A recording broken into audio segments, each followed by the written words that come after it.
Welcome to another episode of the Almost Awakened podcast. I'm your host, Bill Reel. Grateful to be here today. Got my three friends with me. We've got Brittney Hartley, Jana Spangler, and Anthony Miller back for session 11. We've got one more after this. We're almost there. We're almost to the finish line. I feel like I'm the guy who's going to trip over the hurdle today.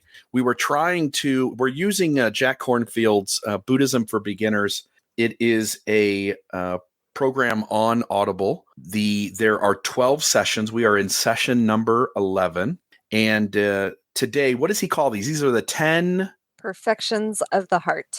The 10 perfections of the heart. And we're going to kind of just name 5 of these and talk about them. We'll just kind of go around. If we each spent time talking about each of these 10, we'd be here for hours and hours. So we thought we'd name the 5 and then just kind of let the 4 of us just add in some thoughts about any few of these that are kind of on our mind or things that we're thinking about. So he names these, and hopefully I name them similar or the same. Number 1, generosity. Number 2, virtue or / integrity. Number 3, renunciation. Number 4, persistence or energy.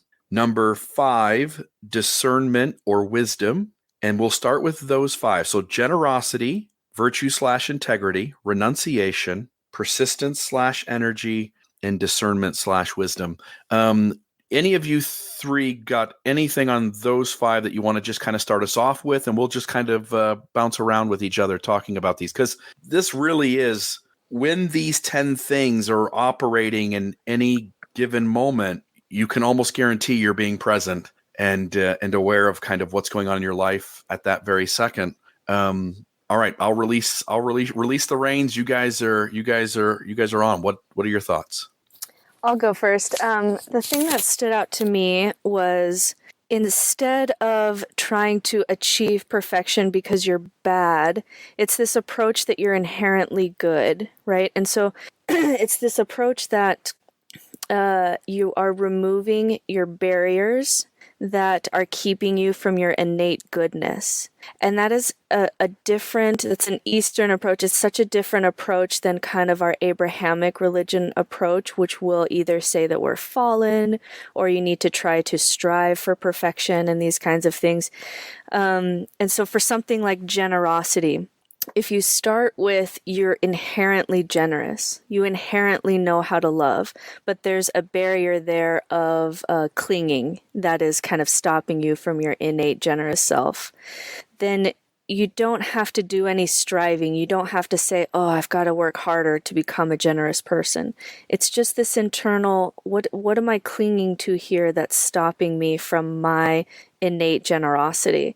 And that's such an interesting kind of flip on perfectionism, or trying to become better, because it comes from this place of you're already good. And I think that that's really mentally healthy place to start. And so for something like generosity, there's a class, a very popular class from Yale about the science of happiness that actually does studies and says, hey, if you are feeling down and you want to go spend $30 and go get a pedicure, you will actually get a bigger mental boost if you go get that gift certificate and give it to someone else. That will actually give you a bigger boost of happiness or joy. And so I just love this idea that that all these attributes, virtue and generosity and love, that you already know how to do those things. You just have to be aware of the barriers that are stopping you from being really present and naturally loving towards everyone else. It's shattering the illusion of separateness rather than striving towards some kind of perfection, or you need God, or you need this kind of sacrament, or you need all these external things in order to strive for perfection. And that's just been a mentally healthy place for me to try to improve. So I'll just start there and you guys can go next here. Yeah, I'll just say one other quick thing about the generosity. And I just want to echo, Brittney, what you said about there's such a different feel that if we just let go of our small self, our body of fear, that these things just naturally occur rather than the striving. That just to me, my little Christian raised perfectionist heart just sings when I think of it in that way. But along those lines, one of the things that Jack mentioned when at the end of this section on generosity that just struck me is he was talking about Gandhi was asked a question, why do you do so much for India?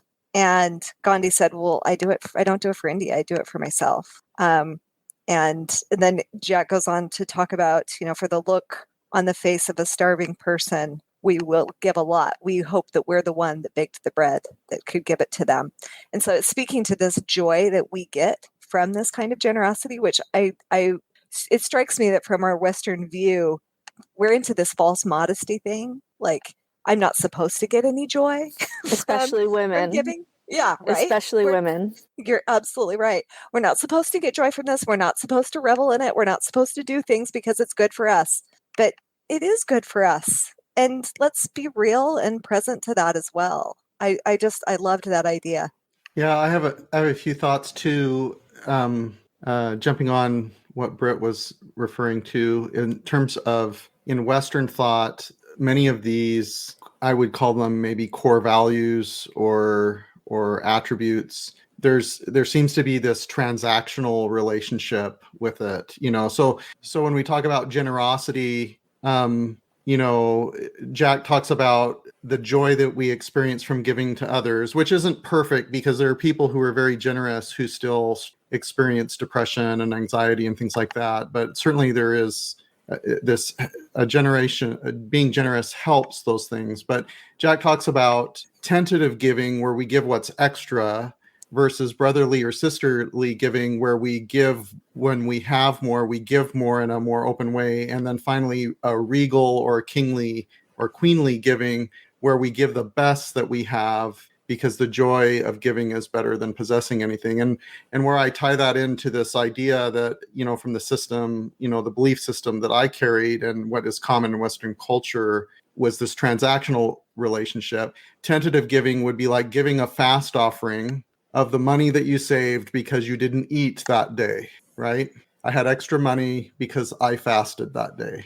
Versus brotherly or sisterly giving in the transactional standpoint was a prophetic leader says, if you double your fast offerings, you'll double your blessings. And so you test it out. And before you know it, you're giving $400 or $500 or $600 or $800 a month in fast offering money because you experience growth in your life and you think that that's God blessing you because you have this transactional relationship where you're giving more. And then the transition goes to people learn that this joy of giving is better than possessing things over time. And it's just a very different quality of generosity when it's a transactional relationship than when it's something that you're nourishing inside of yourself without this expectation, or that you're satisfying a divinity that, is keeping score, things like that. And I think about the same thing with regard to virtue and integrity in the second one, is that I would go before a worthiness interview, a temple recommend interview, and I would ask, have you been honest in your dealings with your fellow humans? And I would mentally do an accounting as to how transparent and how honest I was to people. And that sense of integrity was a core value that I had that was a major contributor to my eventual faith transition, because my values of transparency and integrity were in conflict with what I learned about my faith tradition when I studied its history. But in any event, nourishing these different things, like Britt said, it's very different in this Eastern thought rather than a transactional Abrahamic religion or the faith tradition, the version of Mormonism that I came from. It's very, very different. Yeah, you hit there on virtue and integrity, and I also want to tie that into discernment and wisdom. So virtue to me is, responding to the world in ways that are healthy. You're not manipulating, you're not coercing, you're not being condescending, you're all of those negative ways in which we, gluttonous or greed or any way that we take advantage of the world around us, and maybe specifically the people in it. and operate in ways that are selfish. And integrity kind of also adds a component of what your thoughts are, what your actions are, what your body language is, what your way in which you interact with the world has some consistency to it.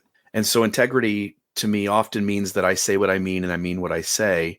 And again, it's also worded as virtue in places. And virtue to me means that I'm moving through the world, recognizing the good and the harm that I can do at any given moment, and trying my best to be healthy to the world around me and not try to be a taker. And it doesn't mean that you don't get what you need to get. Like I need to eat and I need to have a house and I need to get to work every day. Like the world works a certain way. It doesn't require you to go live in a cave. It doesn't require you to take everything you have and give it to your neighbor. It requires you to be kind and compassionate as you move through the world, knowing when you need to take to keep yourself alive and to do what you need to do, and when you need to give to improve someone else's situation, so that, as Buddhism is always trying to do, that you're reducing suffering in the world. And then tying that into the discernment and the wisdom. Discernment and wisdom to me is that extra layer of awareness that I have when I go out into the world, to know that, there's a lady behind me who has one thing in her shopping cart, and to give her a chance to get in front of me because I've got 50 things, because I've got time to do it. Or that I'm sitting at a get together and one person says something, but I know that it hurts somebody else on the other side. And so I now make a comment that is charitable to the person who said the thing, and also creates some cushion for the person that it hurt. And it, to me, is much more awareness of what is all going on around me, and how what I do or how others are interacting in this space affects everything else. And now trying to reduce those sharp edges and add in positive and goodness at every turn where I can, as I seek to kind of be aware. You have to get out of, in part, it sounds like you have to get out of your own head, but in some ways it really is getting inside your head a little bit, and kind of having focus on people and things around you, and how every action is impacting everyone. And that may sound, again, I'm rambling, it may sound really difficult to do that, but I find there are moments where that really comes kind of easy when you are being present with your situation. Yeah. In some ways, this is like a return to simplicity, right? Like, the teaching of Jesus that we need to become like little children. I think I thought of that when Jack was talking about wisdom, because he made a point of making a distinction between the wisdom and not needing knowledge. Sometimes we think of wise people as people who are 75, 85, and they've lived a long time and they've learned a lot and they know everything, and now they can have wisdom. But he made a point of talking about a monk who was cloistered and had no idea that the earth was round, and yet he was so wise and was able to help people with their lives. And as we grow up in this world, our lives become complicated, and we have hurts, and then that brings on shame, and then we hide from the things that we have shame around, and the ways that we hide brings on more problems.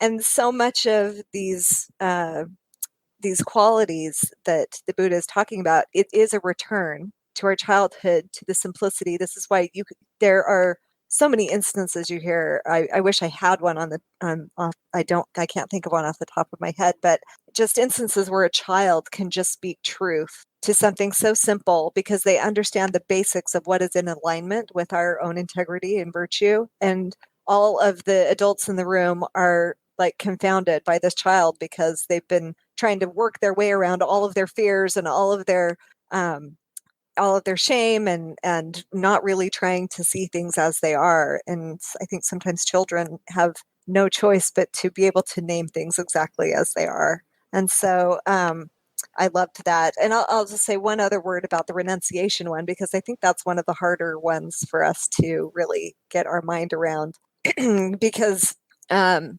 many traditions and many of the Buddhist traditions, this means an actual cloistering, like you are going to become a monk or a nun and you are going to go renounce the world and live very, very simply.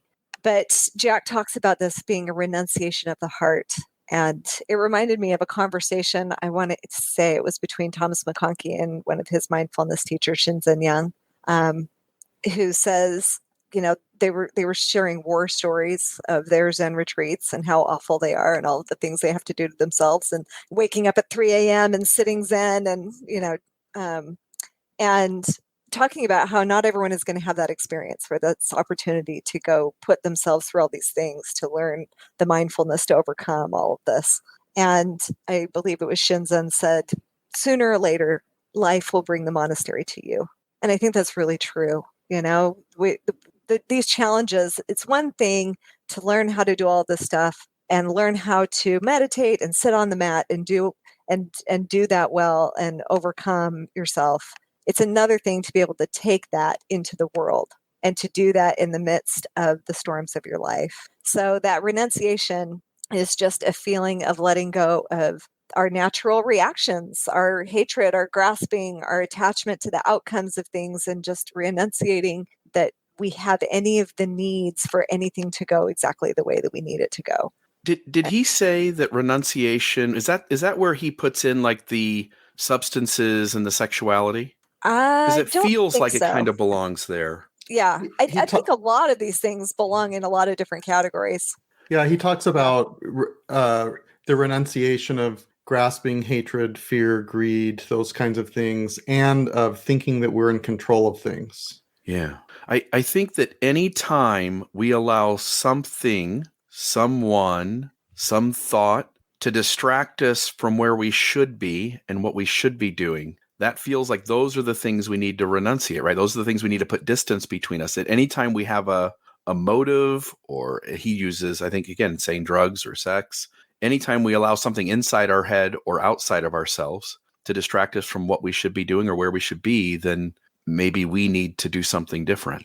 I had something that I wanted to say about the wisdom piece, the number 5. When I was listening to it, I was thinking of Elder Maxwell talking about seeing things as they really are, kind of thing. But the dichotomy of it was when he talks about wisdom and seeing things as they really are, what Jack is referring to is that we don't live in dualistic terms and that we see things in the messiness that they are. And and as I was listening to that, that reminded me of Luna Lindsay, who wrote the book Recovering Agency and has done a multi-part series with John DeLynn on Mormon stories. And she talks about when we don't read messy books, when we don't study messy history, when we don't watch rated R movies, we receive stories that are very dualistic and black and white in their presentation.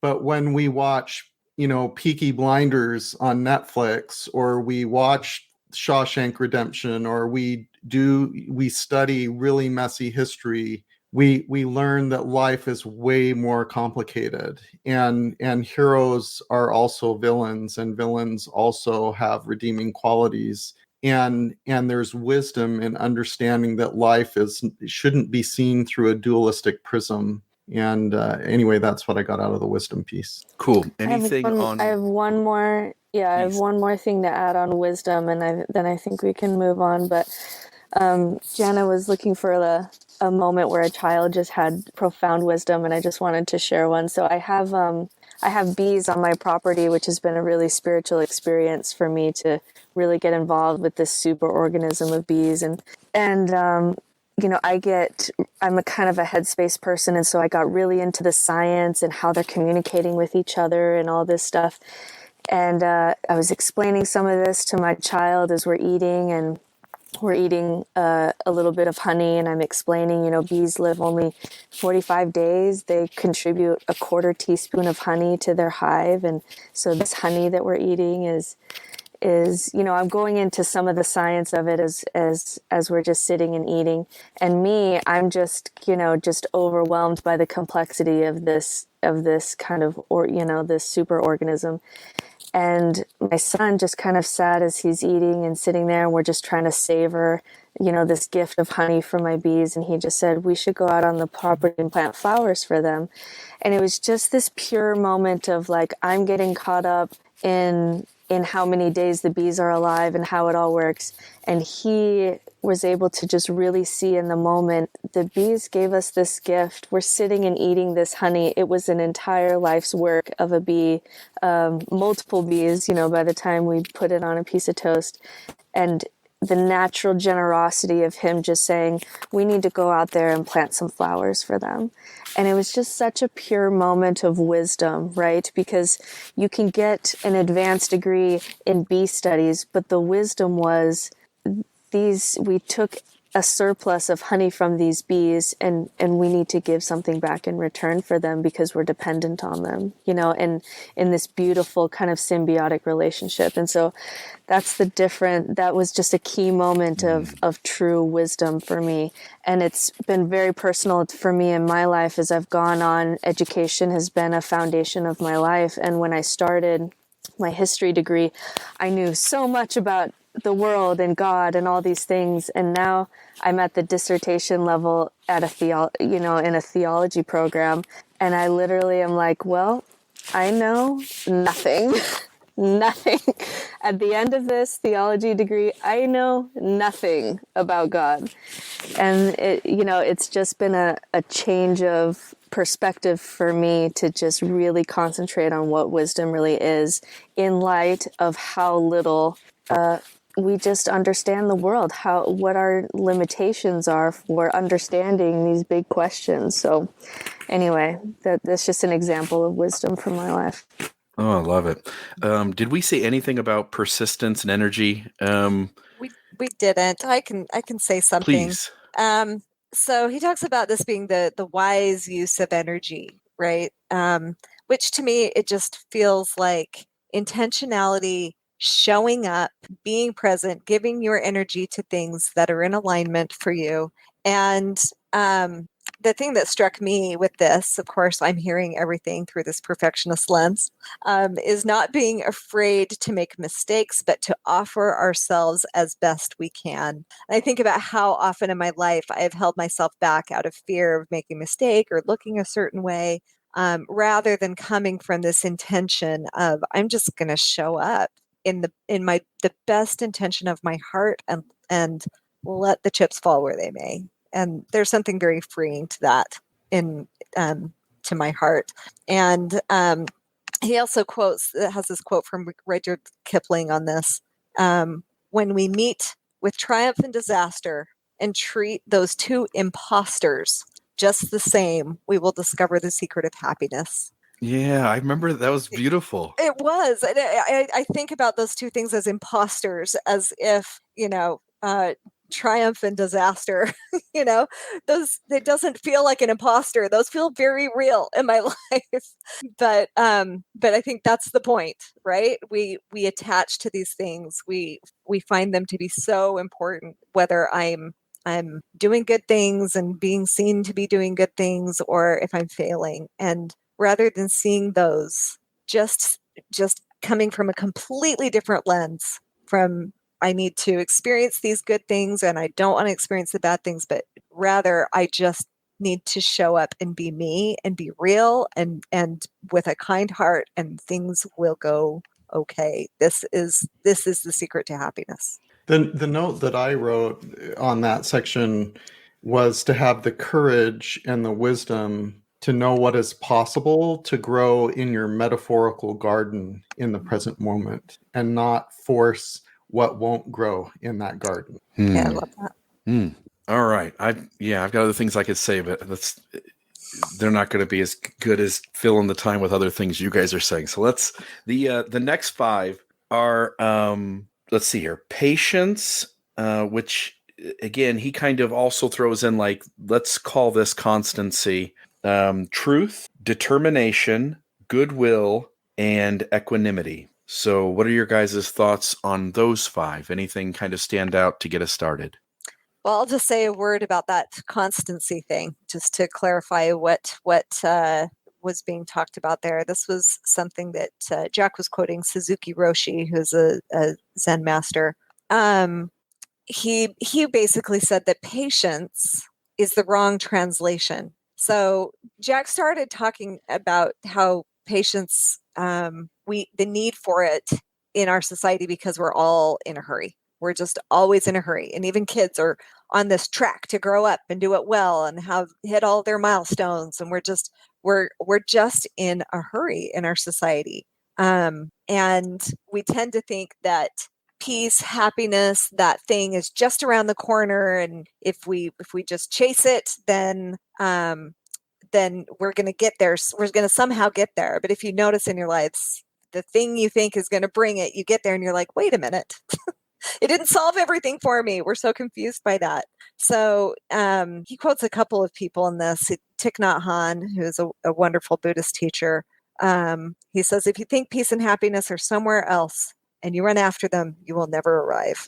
So it's only when you recognize again that all of that is here for you in the present, and you just peel off all the layers and see that it's here.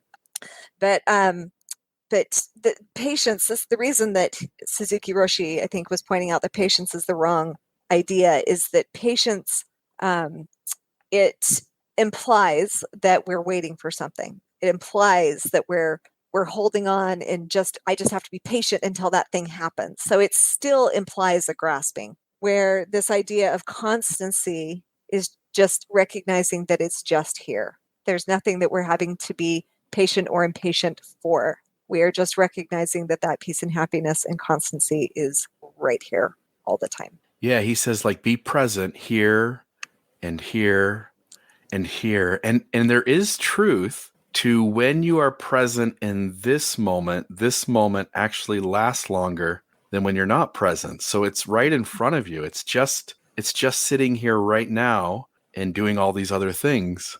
And the magic happens. Good stuff. Yeah, you guys. he said the future is just an idea and the past is just a thought. And it's really true when you think of it in those terms. It's the present is really the only thing that is real. Okay, what other ones? That was really good, Jana. I'm chewing on that. I'm vibing with all that. That was good. I love, so he doesn't often share things about Jesus or parables from the New Testament, but he shared a parable from the New Testament about, Jesus calming the storm, and the kind of obvious symbolism there that when kind of the commotion of the world begins to enter in you, that you can, peace, be still, and you can calm those storms within yourself. And I just think it's so interesting that I think the teachers that I know who are like Jack, who use the stories of Jesus, they almost kind of have to step outside Christianity for a little bit and kind of understand some of these principles or Eastern philosophy or mysticism. And then once you do that, you can kind of return back to Jesus and really kind of take out these gems that are just as much, the parallels between Buddha and Jesus truly are there. The difference is that the structure that the West put around Jesus, right, by certain theologies and hoops you have to jump through and things you have to say, and Jesus does this for you, and he's a God in this way. It's such baggage around the true mystic nature and the radical revolutionary that he was, that you almost have to step outside of it for a second to come back in to see the beauty of some of these teachings of Jesus that were as influential in the West as Buddha was in the East. And so I just love when he is interchanging between stories about the Buddha and stories from Jesus and going back and forth, because there's just these obvious, beautiful parallels. But it just takes a little bit of effort to remove the 2,000 years of baggage that we've put around Jesus and about how we're sinful and you need Jesus and say these things and take this sacrament and you'll be saved in heaven and hell. I mean, you just have to kind of put that aside to see the Buddha nature in Jesus. And I love how he illustrated that by just interchanging the stories back and forth, because it helps me come back to the things that I've always really loved about Jesus in a healthier way. I just have to say, amen, Brittney, you're speaking to my heart, because that's exactly my contemplative and mysticism. Those studies saved Christianity for me and saved Jesus for me, for all the reasons you said it beautifully. Thank you. Yeah, a lot of evangelical critics say that Mormonism has a different version of Jesus, and so it must not be true. But what you're pointing out is traditional Orthodox Christianity has a version of Jesus that is probably not actually the And an Jesus. American, gun blazing Trump Jesus is quite horrifying. Yeah. It's quite a transformation. Yeah. If anyone has a moment, just Google GOP Jesus, and there's a video out there that is Some of those are pretty funny. Yeah. pretty dang funny. So I wanted to touch on number 7, truthful heart, as it being different than the virtue and integrity one that was the number 2 one. And he talks about this value of speaking truth, that it brings light to our lives, that we tell truth to ourselves and to society to speak. But he also talks about what the thoughtfulness or the wisdom behind speaking what is true and helpful, and doing it in due season. So he says, in due season, I will speak gently, with kindly intent and compassion, and I will respond with compassion and mercy. And I think a lot of times when people go through some sort of existential crisis and reconstruction and so forth, they be in the midst of that transition, they're so focused on accuracy that sometimes in their engagement with individuals, they miss that there's a thoughtfulness, basically not vomiting, word vomiting all over people. And I thought that was helpful. I know that this is a mistake that I've made at different times, in terms of just being thoughtful, in terms of I can speak to truth, I can talk about accuracy, I can talk about these kinds of things, but it's something that I do in good season, depending on where a person is and what would be helpful and thoughtful for that other person. Right. Not to add truth, which also creates unnecessary suffering, right? Yeah. Yeah. Yeah. Yeah, another thing about truthfulness. He said that Jack mentioned that the Buddha did misguided things, but he never lied about it. And I see this so often in the work that I do in coaching, and I feel it within myself that at times when I've done misguided things, again, that shame kicks in. And the one of the best ways through shame is to be able to speak to our misguided things in truth with someone who can hold it, with someone who is not going to hold it over our heads, in a safe place. It's one of the most beautiful ways to let go of that shame and just get back into truthfulness and get back in alignment. And there's such freedom and peace that comes with that act. That comes into the power of vulnerability, right? And that Brené Brown talks about, that we have different friends that we've witnessed the power of their vulnerability. And then there's a saying that turns out has some value, and that is, the best time to eat crow is when it's still warm, rather than let it get cold and rotten. And so sometimes it's just helpful to vulnerably be honest about mistakes that we've made, and eat crow, and be vulnerable about it and move forward. I'll say a word about determination. So I think that one's what we had numbered here as number 8. This wasn't one I necessarily caught in terms of what Jack was saying about it, but in my own head, my thought is that, being present every moment's impossible. We constantly get caught up in doing something else, and suddenly we find ourselves not present. And I think the secret to this practice is the moment you notice yourself not being present, you jump right back into being present again. Like, I'm determined to keep doing it. I'm determined to keep trying. And in each moment that I waste not being present, soon as I pick up on it, I'm right back to enjoying this moment as present. And honestly, I probably have way more moments where I'm not present than ones that I am. But as each day passes, I find myself being more present than the week before, or the month before, or the year before. And that to me is the determination factor that each of us, as we're trying to live this out, each of us are trying to kind of put that principle into our life. Yeah, this was another place where I kind of perked up similar to the place earlier where we're not supposed to have joy in our generosity. One of the other messages I've gotten is that we're supposed to be so self-sacrificing that I'm not worried about the self. I'm not worried about me at all. And sometimes I think about this when I think about Buddhism. I think, oh, it's too self-sacrificing. I just can't take more of that. I can't take more of these wisdom traditions telling me to be self-sacrificing. And I have to say, these are also traditions that were started by men. So there is that. But one of the things I perked up in the way Jack talked about this is he talked about that part of this dedication and determination is to be true to ourselves and our own hearts. And I think that is a piece that gets left out of all of this generosity, give kind of, yes, there is joy in giving. Yes, there is joy in generosity.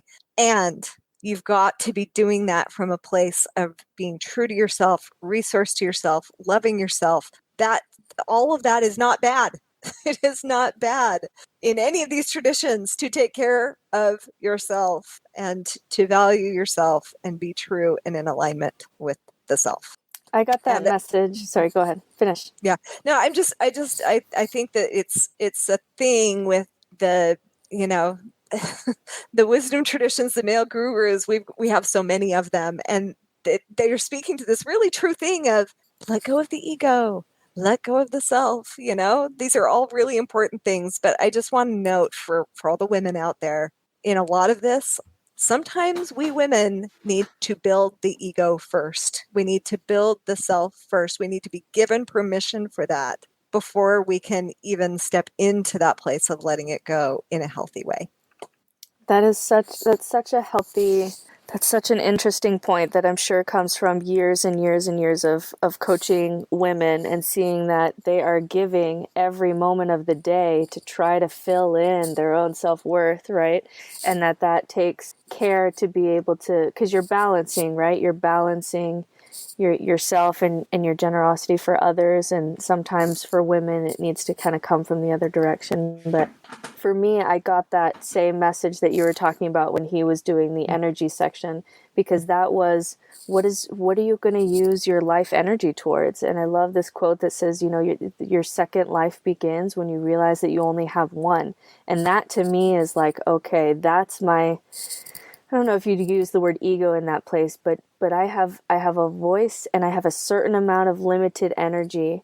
And if I'm going to do something in this world, it's going to be something that no one else is going to understand. It's a path that no one else can tell me where it's going to go or what it's going to look like.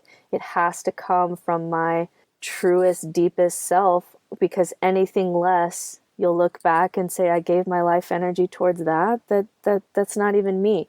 And so that to me is that's the place where I preserve, my sense of self, is that I have this limited life. You don't know when it's going to end. What are you going to put your energy towards? That really is a creative expression of yourself and also the universe in you, right? That the gift that you have to give the world, and that's going to be uniquely you. And that's the place like, oh, okay, I can claim myself here while also continuing to work on my loving kindness and generosity, and holding those two kind of in balance. That's the juicy spot. But yeah, I mean, even in healthy child development, the first half of life, you need to be developing an ego and community so that you're healthy enough to kind of whittle it down. But if you don't, as a child, if you don't build an ego or identity, it can actually hurt you later on. So there is a way to kind of do this in a healthy way, because if you don't have any sense of self, you can't function in the world at all. And so you can live in a cave, and that's fine, but you do have to kind of put on the clothing of ego and do work in the world, but just be able to take it off, not cling to it. So anyway. You're reminding me of spiral dynamics, right? Like this all builds on the previous steps, the previous experiences, the previous stage behind us. And you really do have to be somewhat successful at those previous stages in order to enter the new stage and to build on what was behind you. Yeah, Absolutely. Jack talks about, he says we should lead from our heart and not the circumstances around us. And so, Jana and Britt, as you were talking about those things, I was thinking of friends who, women who grew up being told that their identity was childbearing and nurturing. And then they got married really young and then had lots of kids, or some didn't have as many kids, and then something happens at some point in their life. If they don't have the experience of raising kids and then having kids over such an extended period of time, that their nurturing role just continues on as a grandmother, but they have a break, like they become empty nesters, and all of a sudden all their enmeshment of identity was based on their circumstance of nurturing and childbearing, and all of a sudden they're empty nesters, and they experience, several of my friends have experienced an existential crisis, not from a change of faith or anything else like that, but just that what is their identity, because it was so wrapped up in nurturing and caring and child raising and bearing and so forth. It's tough. Yeah, absolutely. And I think this applies in broader ways, in ways we're really seeing come to the forefront in society right now that we're grappling with, especially in this country, about unity and diversity. I mean, so many of these wisdom traditions, Buddhism, Christianity, we want us all to be one. Like, that's the highest ideal. We're all children of God. We all have Buddha nature. We all are one, which is a beautiful message. It's something that is wonderful. And I think it also has to be balanced with this ability for everybody to also own their identities and recognize that different identities and diversity is not the thing that is going to take us away from that unity, that we can have the unity with diversity. It does not require uniformity.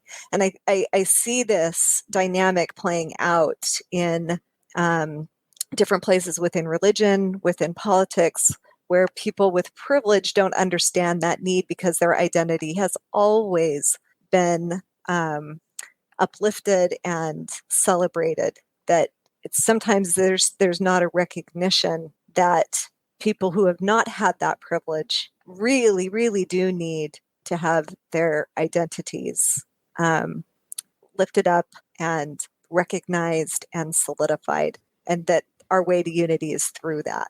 But the privileged misunderstand it because Yes. they perceive it as divisiveness. Correct. Because it takes away from their sense of identity. Absolutely. And you can see how that would be. And I empathize with it. And I've even seen this in places like the Living School that, I have a lot of love for. They're wrestling with this because they're trying to help us non-identify and get beyond this in all of these, lofty ways. And they're also running into seeing and recognizing how that can be really harmful and difficult for the minority people who attend the school. And so, to their credit, they pay attention to it. And it's all messy. There is no magic wand for any of this. I don't care how enlightened you are. There is no magic wand. But one of the beautiful things that all of these things are speaking to that we're talking about today is the answer is not talking about it. The answer is bringing it out into the light, looking at it, getting real with it, getting truthful with it, and bringing a compassionate heart to it. Yeah.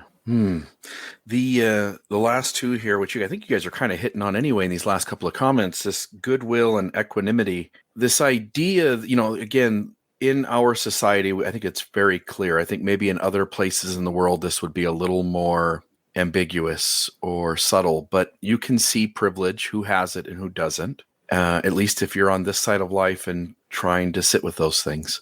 And I've got friends, white males here in America, right? They've got a certain degree of privilege. I've got a certain degree of privilege. And we'll get in a conversation where we're talking about how we need to create more equanimity and more balance. And that all sounds good to those men, and myself, by the way. It all sounds good to those men as the conversation's going on just the idea, right? And then I notice sometimes like an actual moment arises where that guy or myself has to give up a little bit of that privilege in order to create the balance. And suddenly those of us with privilege, when that happens, it feels, it kind of hurts, right? It feels like I'm losing something. And anyway, what's happened recently is when I see those moments, I just say it out loud, like, why are you frustrated that you just lost a little bit of your privilege? Like, do you not really believe in equality? Do you not really believe in equanimity? And I think it is really hard to see your blind spots. It's easy to see someone else's. It's easy to see how someone else is taking advantage of a situation. I have one hell of a time seeing it in the mirror. And I think part of this idea of equanimity is to look around at the animals, at the plants, at the other humans, because even on that big giant level, we treat other forms of life as if they are beneath us because they don't think thoughts the way we think thoughts.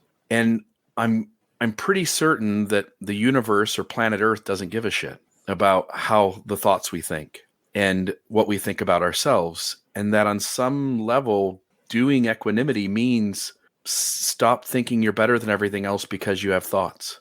And as you pointed out earlier, Jana, this idea of being okay with tragedy and triumph, disaster and triumph.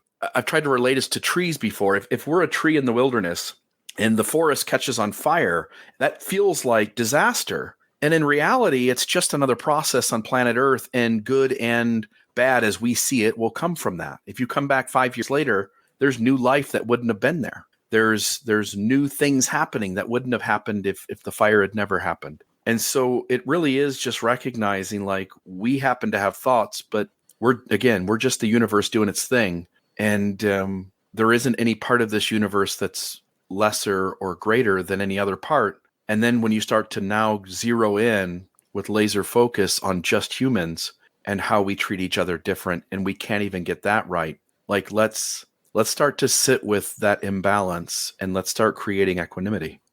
It reminds me of a poem I just read from Mary Oliver, where she talks about and Mary Oliver's beautiful poets always using nature to bring these beautiful, deep truths out.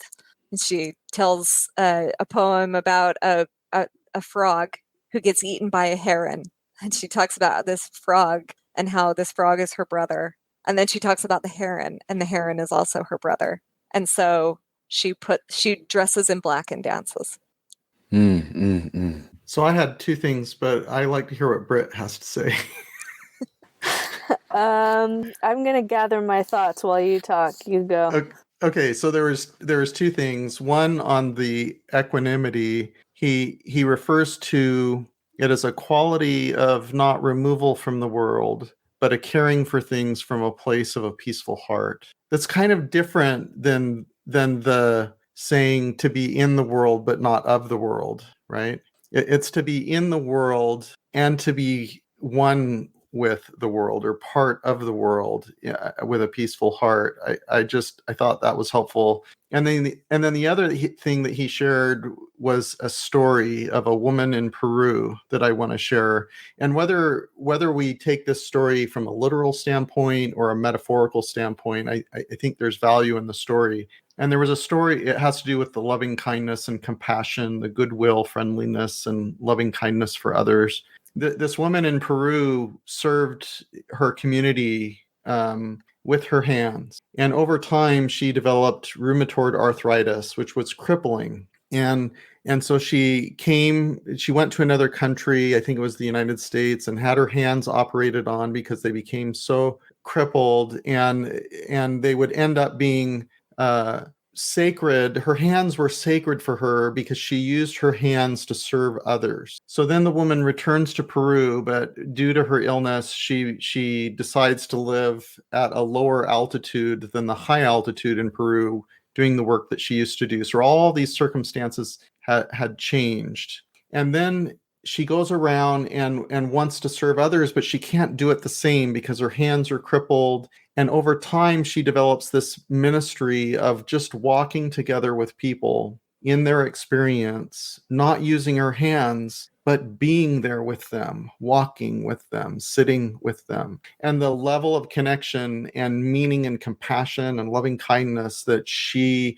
exuded for others made people want her to stay regardless of her ability to use her hand. And I listened to that story a couple times to think about what loving kindness means, what this acceptance of our current circumstances means, and being open to more than a dualistic thinking of what service is to others and what loving kindness is to others. I just thought it was a beautiful story.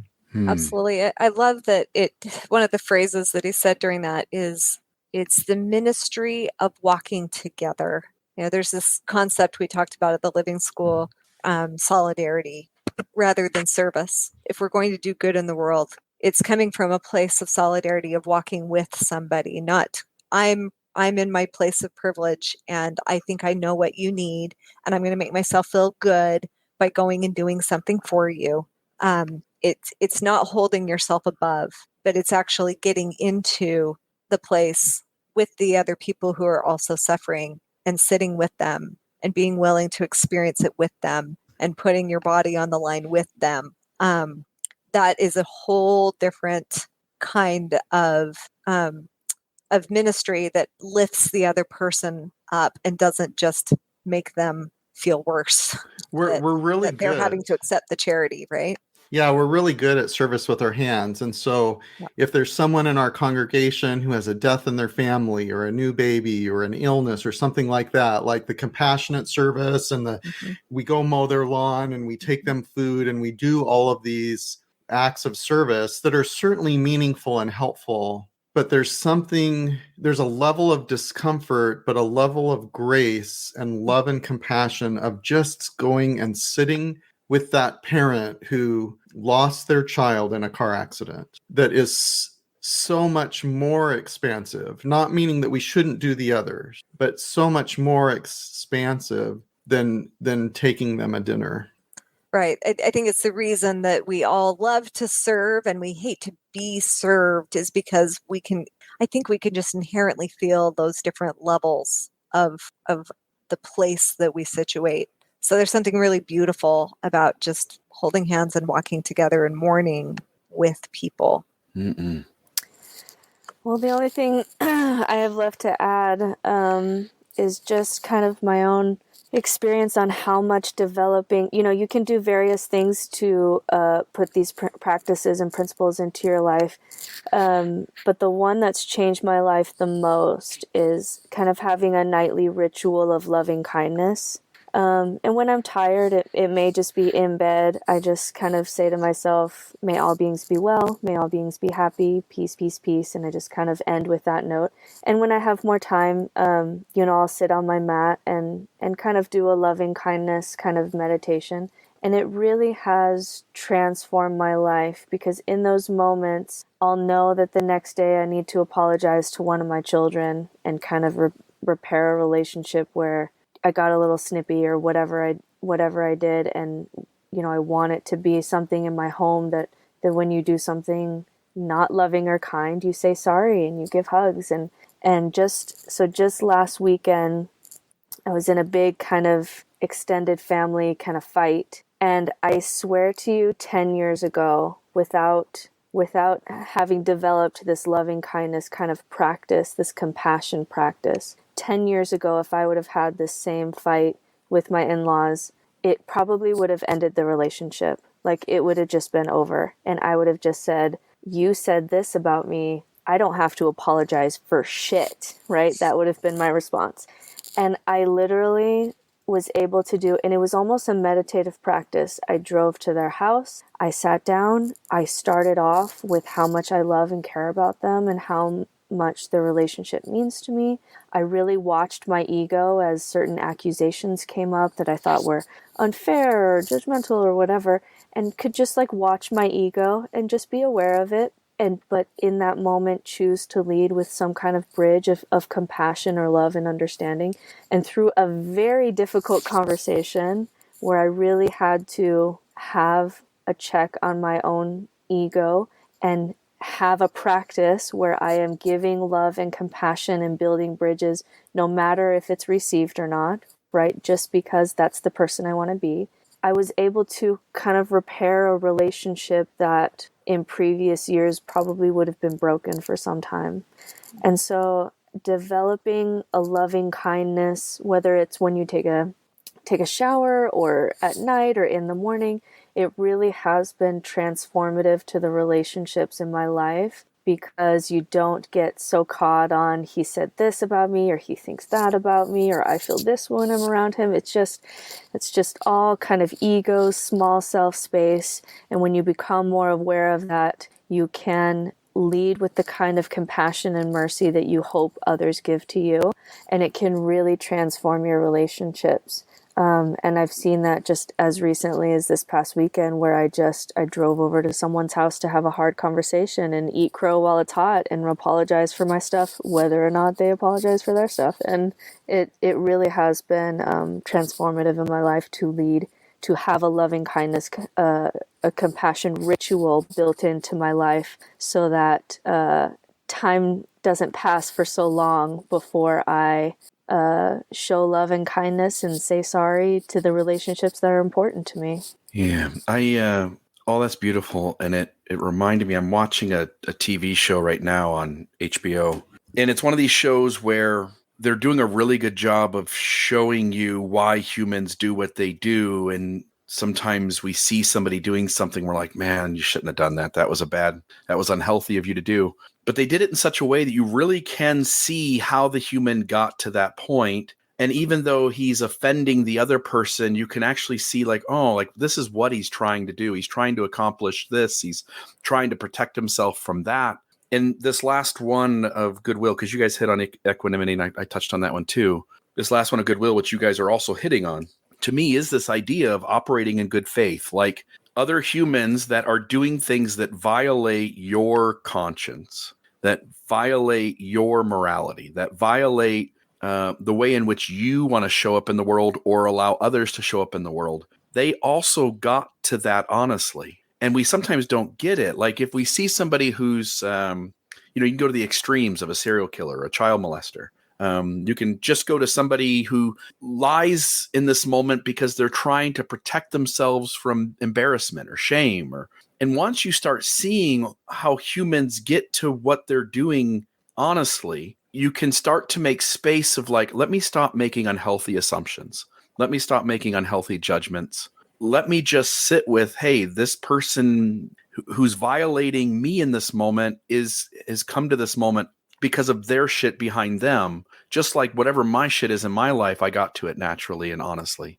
And it's not that you make space for bad behavior. You still create boundaries. You still hold people accountable. You still put distance between you and people who are going to harm you or your children or your parents or your friends or your neighbor.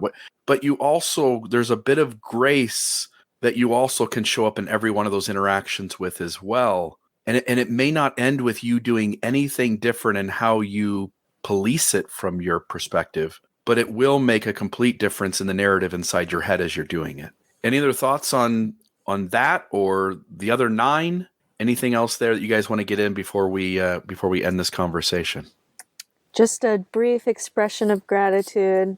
I love this word solidarity. Each 3 of you in various phases of my life have walked with me with something. And I just want to say, like, of all my house, I have gifts that I've received that are valuable to me, but the times where you've walked with me are the most valuable gifts that I hold in my heart. Same. Thank you so much. I wouldn't want to have these conversations with anybody else. Like, this is the reason I picked you 3. Thank you. There wasn't 4 other people who turned me down. You were my original 3 to do this, because I knew that you would all work together well to unravel all of this stuff that Jack is talking about. These conversations are sacred to me, and I appreciate each and every one of them. So we will return one more time for session number 12. And again, appreciate each of your time today, and I'll let you guys get back to what you're doing. Thank you for each of you being a beautiful human being. Thank you so much. Thank you. Take it easy. Bye.